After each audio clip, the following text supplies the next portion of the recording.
Après les fils de Bernadette Bissonnay, toujours convaincus de l'innocence de leur père, la cour auditionnait aujourd'hui Jean-Pierre Juan, son frère, ainsi que sa femme. Tous deux sont persuadés de la culpabilité de Jean-Michel Bissonnay. Malgré des relations assez distantes, le soir du meurtre, c'est chez son beau-frère que Bissonnay passe la nuit. Le lendemain, au petit déjeuner, Jean-Michel Bissonnay explique à son beau-frère que Darcourt est passé à l'heure du meurtre chez lui à Castelnau, récupérer sa veste polaire auprès de Bernadette. Comment Bissonnay peut-il être au courant? Pour ne pas se tromper, Jean-Pierre Juan a préparé des notes. Vient ensuite le tour de sa femme, qui pour cette affaire de polaire, évoque le soir du meurtre. Les avocats de Bissonnay pointent les divergences dans les déclarations du couple.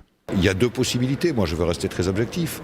Ou c'est de la mauvaise foi, je ne veux pas y croire, et le désir de faire condamner Jean-Michel Bissonnay pour satisfaire une vieille haine cuite et recuite, mais je ne veux pas y croire. C'est le président qui a donné la bonne piste quand il a interrogé Madame Dominique Juan.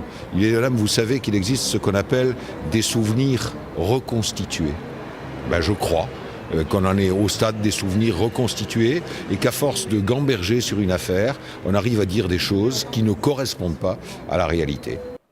Le lendemain soir du meurtre, sa belle-sœur Dominique lui donne le numéro du jardinier demandé par les gendarmes. Bissonnay le note, mais ne le communiquera aux enquêteurs que 2 jours plus tard. Et puis on en vient à évoquer les étrennes reçues de leur père par Bernadette et son frère Jean-Pierre. Ce qui est effectivement troublant, c'est que j'ai posé cette question qui est effectivement intime, difficile, mais c'est une somme d'argent en numéraire qui a été remise à mon client et à sa sœur, une somme de 30 000 euros. On sait que Belkacem parle de ces 30 000 euros et on sait surtout que Belkacem dit que M. Bissonnay a agité devant lui des billets verts. Il s'agit bien de cette somme. C'est plus qu'immoral, c'est abject, on est dans l'indécent. C'est-à-dire qu'on n'a même pas on voulait même pas sortir de l'argent de ce porte-monnaie, on voulait utiliser de l'argent de Bernadette. Jean-Michel Bissonnay dément les allégations de Jean-Pierre et Dominique Juan et menace de porter plainte. Maître Fung, qui défend le couple, interpelle alors Bissonnay. Pourquoi Darcourt vous aurait-il dit être passé le soir du meurtre?